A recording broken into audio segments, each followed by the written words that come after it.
Morning, kids. 7 years ago today, I woke up and saw the result of the EU referendum, and my first thought was, my country will never be good again. Because if a racist like Nigel Farage can convince the majority of British voters to side with him, maybe someone like me isn't even welcome here. But after a lot of back and forth and thinking, I realised that Nigel Farage does not represent this country. And that hope only got stronger as I travelled the country during the second referendum campaign, speaking to people who voted for Brexit and understanding why they did it. And those were generally around regional inequality and a pushback against the poverty that Cameron deliberately made worse. And these were things that progressives and people on the left agreed with anyway, so the divisions of Brexit didn't need to be there. And now that the majority of people in the UK believe that Brexit was a mistake, and with rejoining the EU single market being the fastest way to improve the economy during a cost of living crisis, the light of hope is shining brighter than ever. And yet there are those in the media who are trying to dim that light. Which brings us to the special Brexit anniversary episode of Question Time that aired this week. To celebrate the 7th anniversary of Brexit, they decided to make the entire audience be just Leave voters. This from a BBC that claims to pride itself on balance. Now, if you think that's understandable, if you think they're just trying to show the viewpoints of a specific group within society, you've probably forgotten about the Under 30s episode of Question Time that aired just before the election. Because that was supposed to show us the viewpoints of a demographic that voted 70% Remain. And yet, according to their own website, they filled that audience 52-48 in favour of Leave. As far as misinformation goes, that is literally taking the viewpoints of an older generation and shoving it out of the mouths of a younger generation. Not to mention, it's their established policy to make their audiences reflect how the country's thinking. Now, we select our audience very carefully on Question Time to be politically representative. The government has a large majority, so the largest group voted Conservative here. And the majority of you voted for Brexit here in this. So we select this audience very carefully to be represented. And even though their website says they know that the majority of people in the UK want to rejoin the EU, the only viewpoints they had representing the public were Leave voters. And this is the biggest political debate show in the country, because I can't think of another show where you've got politicians debating each other and answering questions from the public. And yet this might be the most in-your-face piece of political bias I've ever seen from a mainstream news broadcaster. But let's look at what these people are saying for themselves now. How much is the cost of living crisis down to Brexit?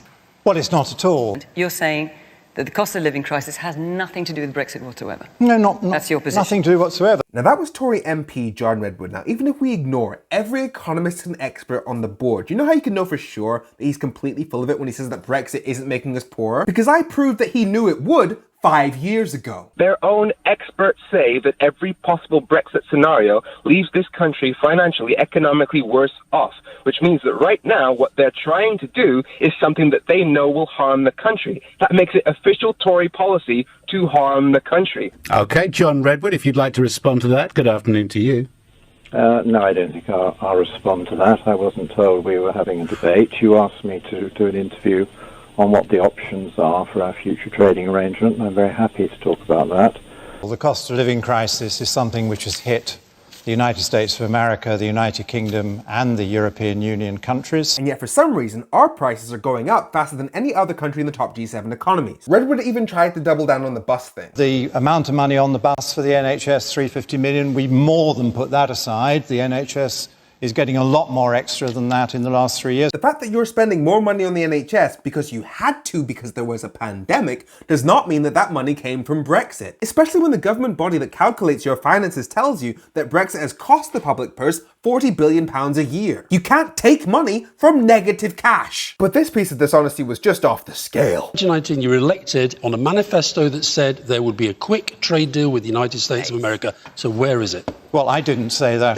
It was in the manifesto that he was elected on, and yet he's just like, Actually, last year, we exported more than we've ever exported to the EU, £340 billion worth of exports. He's conveniently forgetting the fact that of course the total price of our exports is going to go up when we've got record inflation. Not to mention UK exports are falling well behind the other top economies, and Rishi Sunak even admitted that that's because of Brexit. And when one of the audience members, who again voted Leave, tells him that his business is unable to function because of the new Brexit trade barriers, he has the nerve to say it may have made your business more difficult. Yeah. It may have done. And of course there'll be anecdotal evidence of that in a lot of businesses. Okay. But clearly overall it hasn't had that impact. But it's not just one or two businesses. The British Chamber of Commerce says that 56% of businesses are now finding it harder to trade with the EU. 92% of small businesses are now facing significant challenges, and a fifth of small businesses are now unable to sell to the EU at all. And the trade deficit that we ran with the EU last year was exactly the same level, pretty much, that we'd run for many years before the pandemic. That trade deficit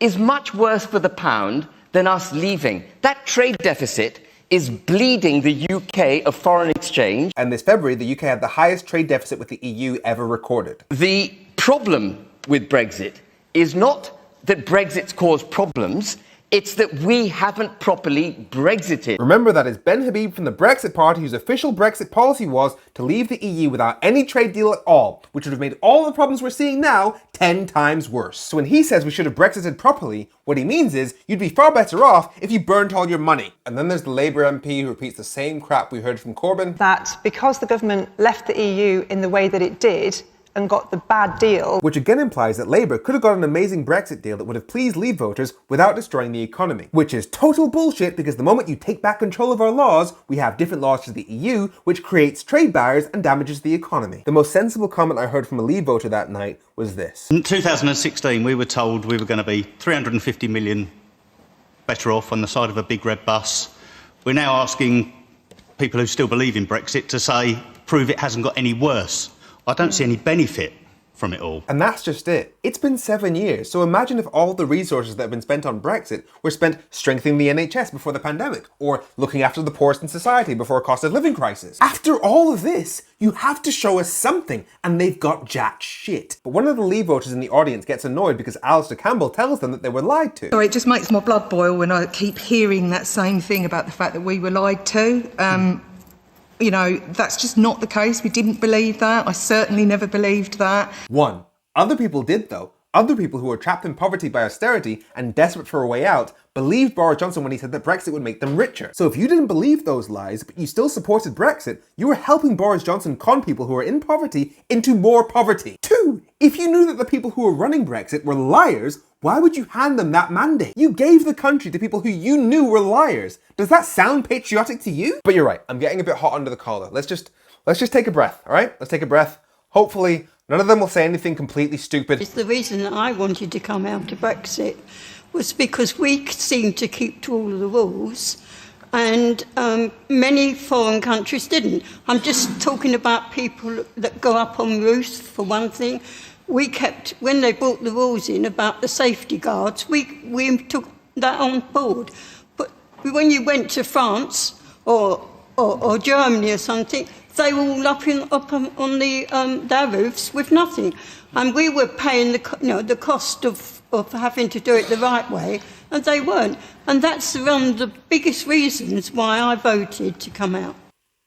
You voted for and still support something that the best experts in the country say has done more damage to our economy than the pandemic because you saw people on a roof in France? This is why I didn't want to make this video. My blood pressure cannot take this. Then we have Ben Habib complaining about Boris Johnson's Brexit deal. Northern Ireland has been left behind in the EU single market for good. We are hitched at the hip to the EU, and that's why we haven't got the dividends. You were an elected politician of the Brexit Party who literally stood down candidates in order to help Boris Johnson win the election and force through his version of Brexit. So you don't get to complain about his version of Brexit. But of course, it wouldn't be Brexit without a bit about immigration. One of the reasons I voted to leave was I've seen people entering this country and going straight down to the benefits office. Let's just pretend for a second that this guy spends his days in Dover with a pair of binoculars stalking people from the ferries to town hall as if that's normal human behaviour. And let's focus on the fact that not only was the idea that EU membership lets people come here and live off benefits a complete lie,